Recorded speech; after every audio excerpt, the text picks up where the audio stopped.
সরকার গঠন করতে যাচ্ছে বিএনপি। প্রথমবারের মতো প্রধানমন্ত্রী হচ্ছেন দলটির চেয়ারম্যান তারেক রহমান। নেতারা বলছেন সবাইকে সঙ্গে নিয়ে দেশ বিনির্মাণ করতে চান তারা, সেই সঙ্গে অঙ্গীকার দেন গণতন্ত্রকে সুসংহত করার। দেশের অর্থনৈতিক সমৃদ্ধি আর দুর্নীতি দমনে বিএনপি কাজ করবে বলেও জানান বিএনপির শীর্ষ নেতারা। দীর্ঘ 2 দশকের অবসান, রাষ্ট্র ক্ষমতার খুব কাছে বিএনপি। ত্রয়োদশ জাতীয় সংসদ নির্বাচনে নিরঙ্কুশ সংখ্যাগরিষ্ঠতা নিয়ে সরকার গঠন করতে যাচ্ছে দলটি। এর মাধ্যমে নতুন অভিভাবক পাচ্ছে বাংলাদেশ। শুক্রবার দুপুরে বিজয়ের হাসি নিয়ে গুলশানের বাসা থেকে বের হয়ে নেভি হেডকোয়ার্টার মসজিদে জুম্মার নামাজ আদায় করেন বিএনপি চেয়ারম্যান তারেক রহমান।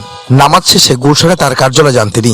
আমাদের নেতা জনাব তারেক রহমান ভবিষ্যতে একজন প্রধানমন্ত্রী হিসেবে তিনি বাংলাদেশের প্রতিটি মানুষের অধিকার এবং স্বাধীনতা নিশ্চিত করবেন, অবশ্যই নিশ্চিত করবেন রাষ্ট্রীয় মালিকানা, এবং আগামীর বিএনপি সরকার জনগণের সেই প্রত্যাশা প্রতিপালনের মাধ্যমে জবাবদিহিমূলক, স্বচ্ছ এবং জনবান্ধব সরকার ইনশাল্লাহ নিশ্চিত করবে।